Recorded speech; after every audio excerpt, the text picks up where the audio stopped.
Hey everybody, it's Dawn Music here on an amazing Friday afternoon, Dany Day. It's a hot 31 degrees Celsius outside my window in Maple Ridge, British Columbia, Canada. And I am going to react with you to a Dany equipment rundown video, which I personally have never seen. This one is from roughly 2020, so it's older than the last one that we looked at, which included brief rig rundowns from both Pau and Alejandra as well. But this one is all focused on Daniela and is several minutes long. And having never seen it, I'm really excited to see what it's about. Let's check this out. Going once, going twice. Sold. What's up? Happy Dany Day, everyone. Today is going to be very interesting because I will talk about what I like to use in my equipment and everyday life. So we're talking shop. Yay! Yeah!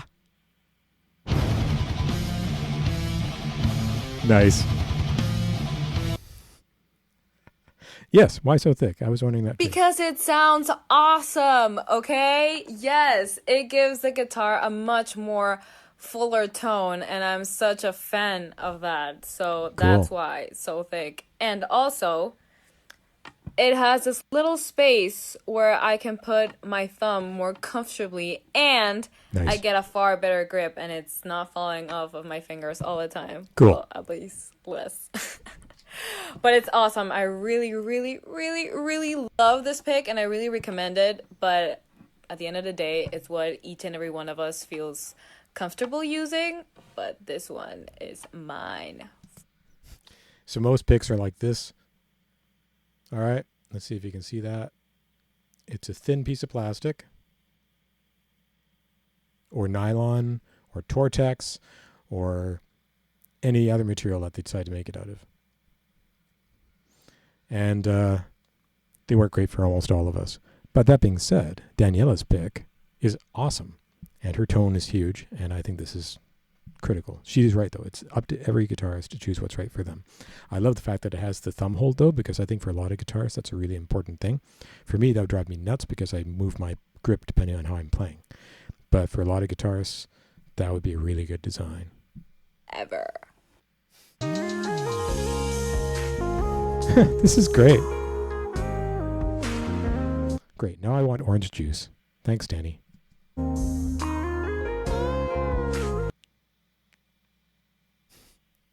Okay, so fun facts.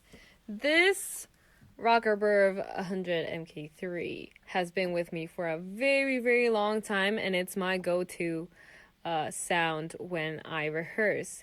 And this Custom Shop 50 is the one, it's the model which we recorded all, and I say all, of Queen of the Murder Scene. This Sweet. That's good to know. Cool. guy is responsible for the sound of my guitars in that. Wow. Thank you. Now I know, because I love the sound of the guitars on that album. Of a punch, and I can always bring my orange sound with. This big guy is responsible for the sound of my guitars in that of a punch, and I can always bring my. What's an orange pedal, baby? Somebody tell me. It's got a bass and a treble control, something else, a light, a switch, and a jack. Orange sound with me, so that's amazing. Album. And this super cute and awesome orange pedal baby 100 is what I take with me for the live shows. And I know it looks tiny, but trust me, it packs one hell. Hello. So that's an amp. Okay, so that's a 100-watt amp. It's probably Class D or something then, I bet. Because they make really small, very light amps that don't need huge power supplies, but are still really powerful and incredibly clean. That's cool. All right, that's good to know. I've seen that. I'm sure I've seen that little orange thing on tour with her. Oh, I am back, and we cannot have a session where I explain my setup without talking about my beautiful guitar. Yes, that's one heck of an instrument. Okay, so my guitar is made by the one and only Raccoon. Here, you can read it. He is extremely awesome, and I'm so fortunate to have caught his eye, and also to have not only one, but two of his precious. Nice filming work, Dany. That was really slick. All right, look at that. Oh my God. They're so beautiful. Yes, they are. And one of the most amazing engineering feats I've ever seen. These should be hugely sought after mainstream guitars from all major artists. I don't understand why they aren't yet.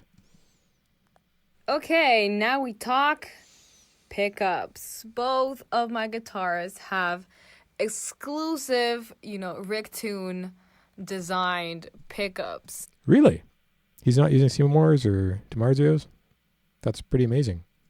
And they are absolutely amazing, so you can only find them.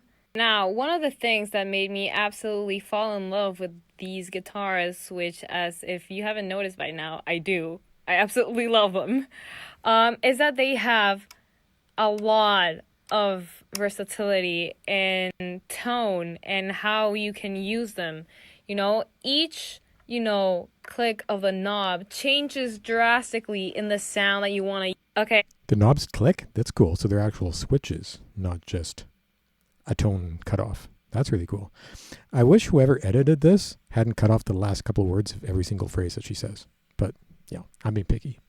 Check this out. I was absolutely blown away by this when I first played this guitar. It's so crazy. Okay, so I have 3 settings here. And then my dad said, no, it has 6 settings. And I'm like, what? No, it doesn't. But look at this. Look at this.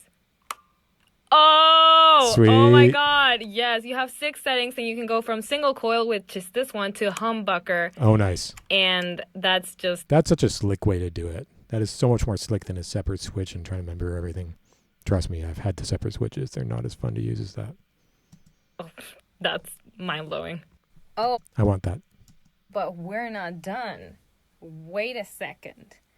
This guitar is even crazier because you can actually take it apart. Right here, you can take the neck apart from the body, and I can literally take my guitar in a bag. That makes it so cool for airports and stuff because there's always the fear that something's gonna happen to it at the airport. So I can actually take. That's just take it on the plane. I wish they wouldn't cut off the last words, but we know what she's talking about. I can take it on the plane with me as carry-on luggage instead of checking it in, which is really critically important. I've not had this happen, but I know people who've had guitars trashed by airlines in the luggage section. Or other instruments. Violins. That I can't even consider that. Sorry, that scares the hell out of me, considering many of the world's greatest violins are priceless and ancient. That's awesome. With me on the plane and put it back together and not worry about it getting decalibrated or out of tune because it's an aluminum neck. It won't move. So yeah, needless to say, I love my guitars. I can see that. I love the hair over the guitars. That's a great shot. Best. Happy Dany Day! Okay, first up, strings. This maybe is a collection of different Dany Days where she talks about stuff because I think she's wearing a different top now. Anyway, this is very cool. Whoever did put this together, edited a little too short or not, I am extremely grateful that this exists. I use the Dario strings, this model NYXL. Oh, I didn't know you used the NYXLs. Interesting. They're expensive compared to the regular Darios. And this size, 1046. Oh, you use 1046s too? A lot of really great guitarists in the know use 1046s. 10 to 42 is pretty standard for most guitars default. Light gauge strings. It's the thickness of the strings. From the thinnest string to the thickest string. 10 or 9 for the thinnest, up to 42 or 46 or whatever for the thickest. There's still light gauge strings up to 46, but it's kind of a cross between a 9 gauge set, which is normally 9 to 42, and a 10 gauge set, which is typically 10 to 46 or something like that.